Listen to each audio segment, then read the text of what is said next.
Yes, ladies and gentlemen, episode 34 of Pokemon Horizons titled Respective Departures just dropped, and this is a farewell episode as Diana leaves the Rising Voltaclers, but also a battle ensues between Hamber and Amethio.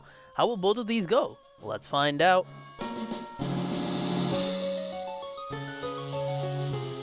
This episode is split up into two parts, the Rising Voltaclers and Diana, and the Explorers. Let's talk about Diana's farewell first. As Diana is there preparing for her final day in the ship, Liko and Roy are overhearing a conversation between her and Freed outside of her room, talking about how this is her last day. Remember, right now only Freed knows that Diana is leaving, so the kids, hearing this news, decide to throw a final party for her. We then get to see Dot make a video about terrestrialization, including wearing a hat that you can get in the game right now if you use the code WearTerrestrialCap. After the video runs though, where we get taught the basics of terrestrialization, we find out that Dot made this video for Iono. Iono didn't want to mess up her hair, so she asked Dot to make this video for her. Iono then asked Dot how she's feeling about being a trainer now. It seems that although Dot is shy about it, she is enjoying being a trainer. However, before Dot can give that answer, Liko and Roy barge into Dot's room and tell her about the plan to throw a surprise party for Diana. This allows Dot to get away from telling Iono her answer, but Iono already seems to kinda know. As the evening of that day arises, Diana's Arcanine calls her to the kitchen. When she walks in, surprise!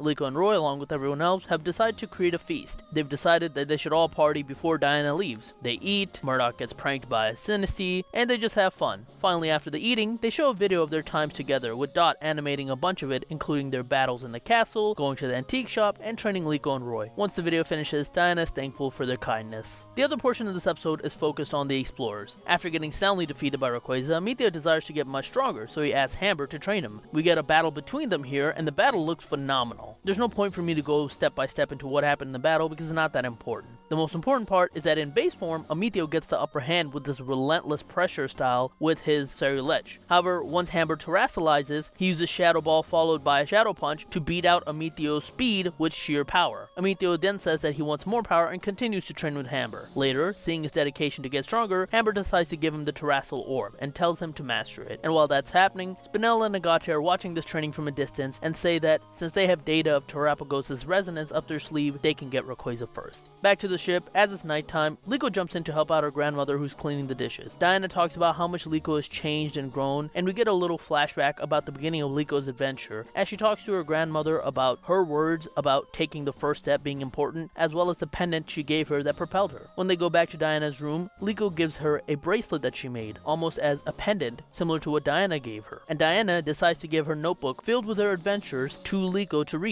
Since he's going on a new adventure now, she can just write on a new journal. Diana then asks Liko to take care of Terrapagos. Our heroes then drop her off in a harbor before heading their own way back to Paldea to study terrestrialization and Terrapagos. In the ship, once again, they finally go through their goals. They want to get all 6 hero Pokemon in order to take Terrapagos to Raqua, and with that goal in mind, that is the end of the episode. An episode to end two people's story and begin a new one. This being the case for both Diana and Amethio. I'm assuming now Amethio will be off-screen training while Spinel and Agate will be taking over the villain role. What's fascinating to me is that the goal of both of our heroes and villains are the same, yet it feels like they're going in completely different directions. Our heroes are going to look for more Pokemon to add to their roster of 3 that they already have. A more natural way of doing this if you want to look at it that way. Meanwhile, the villains are using brute force and technology to get what they want. It's an interesting dynamic that the show has set up, and I'm curious as to where this will lead. In Scarlet and Violet, the idea of nature of technology is everywhere, even in the most recent DLC. And there is a contrast for using technology to do things like the terrarium while powering it with nature, like Terrapagos. I'm not sure what the underlying message is really supposed to be in Scarlet and Violet, so I hope that the anime can take that idea and expand upon it, because I would love to see what their overall message is. And finally, with this being another end and beginning to a story, I wonder how the story will progress moving forward. What's going to be the inciting incident to lead our heroes to the next 6 hero Pokemon? I guess we'll just have to wait and see. What about you guys? How do you guys think the story will advance? Let me know in the comments down below. Be sure to like, share, subscribe. You can follow me on Twitter at PdGaming, and that is it. I will talk to you guys later. Peace.